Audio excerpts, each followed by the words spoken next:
சங்கீதம் அதிகாரம் 1. துன்மார்க்கருடைய ஆலோசனையில் நடவாமலும் பாவிகளுடைய வழியில் நில்லாமலும் பரியாசக்காரர் உட்காரும் இடத்தில் உட்காராமலும் கர்த்தருடைய வேதத்தில் பிரியமாயிருந்து இரவும் பகலும் அவருடைய வேதத்தில் தியானமாயிருக்கிற மனுஷன் பாக்கியவான். அவன் நீர்க்கால்களின் ஓரமாய் நடப்பட்டு தன் காலத்தில் தன் கனியை தந்து இலையுதிராதிருக்கிற மரத்தை போலிருப்பான். அவன் செய்வதெல்லாம் வாய்க்கும். துன்மார்க்கரோ அப்படி இராமல் காற்று பறக்கடிக்கும் பதரை போல் இருக்கிறார்கள். ஆகையால் துன்மார்க்கர் நியாய தீர்ப்பிலும் பாவிகள் நீதிமான்களின் சபையிலும் நிலை நிற்பதில்லை. கர்த்தர் நீதிமான்களின் வழியை அறிந்திருக்கிறார், துன்மார்க்கரின் வழியோ அழியும்.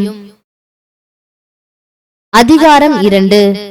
ஜாதிகள் கொந்தளித்து ஜனங்கள் விருத்தா காரியத்தை சிந்திப்பானேன்.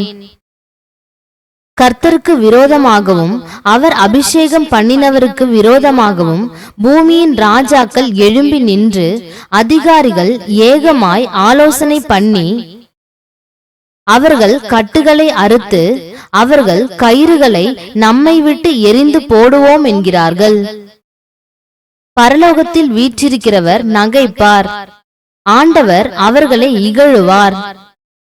அப்பொழுது அவர் தமது கோபத்திலே அவர்களோட பேசி தமது உக்கிரத்திலே அவர்களை கலங்க பண்ணுவார்.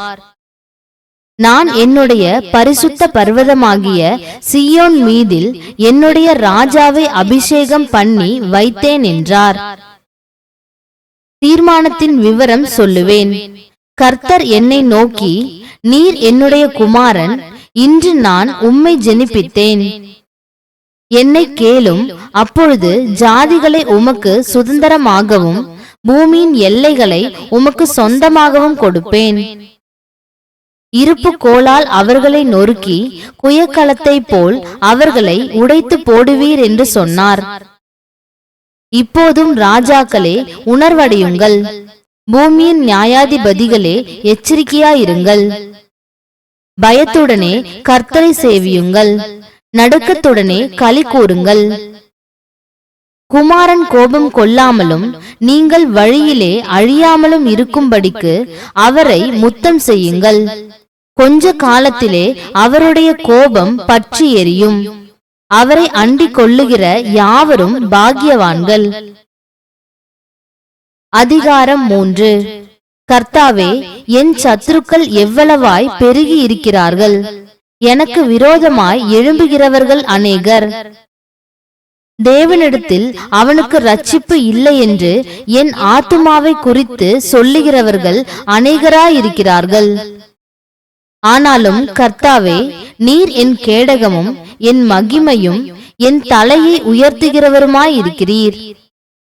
நான் கர்த்தரை நோக்கி சத்தமிட்டு கூப்பிட்டேன். அவர் தமது பரிசுத்த பர்வதத்திலிருந்து எனக்கு செவி கொடுத்தார்.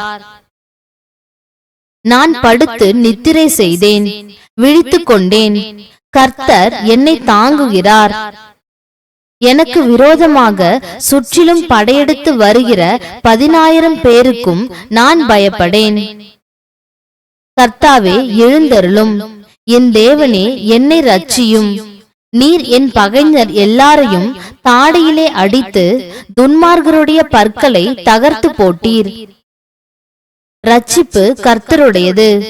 தேவரீருடைய ஆசீர்வாதம் உம்முடைய ஜனத்தின் மேல் இருப்பதாக. அதிகாரம் 4. என் நீதியின் தேவனே, நான் கூப்பிடுகையில் எனக்கு செவி கொடும். நெருக்கத்தில் இருந்த எனக்கு விசாலம் உண்டாக்கினீர். எனக்கு இறங்கி என் விண்ணப்பத்தை கேட்டருளும்.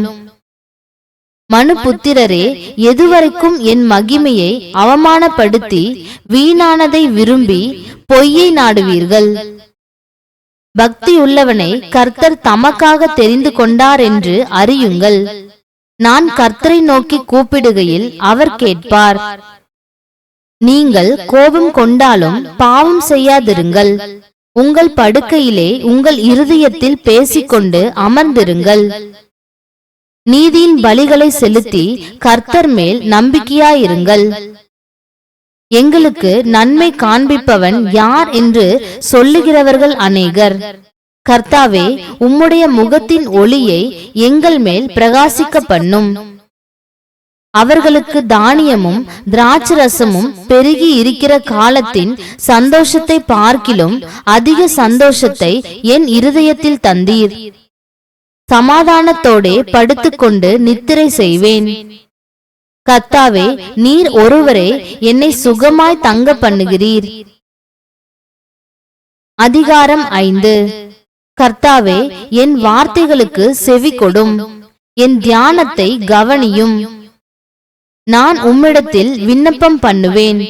என் ராஜாவே, என் தேவனே, என் வேண்டுதலின் சத்தத்தை கேட்டருளும்.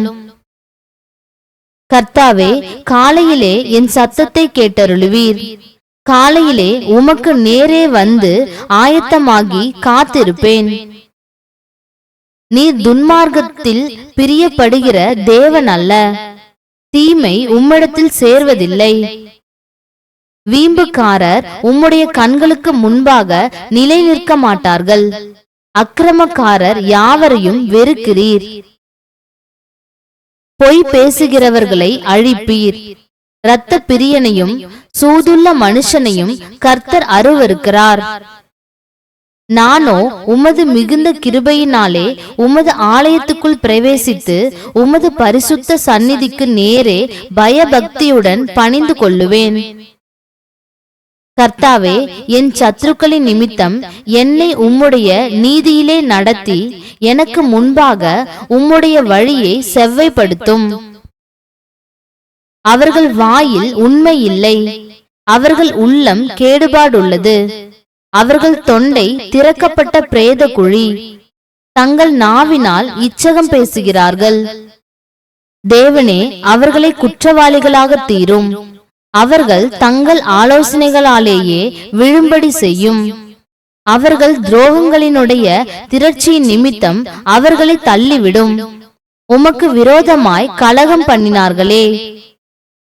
உம்மை நம்புகிறவர்கள் யாவரும் சந்தோஷித்து எந்நாளும் கெம்பீரிப்பார்களாக. நீர் அவர்களை காப்பாற்றுவீர். உம்முடைய நாமத்தை நேசிக்கிறவர்கள் உம்மில் களி கூறுவார்களாக.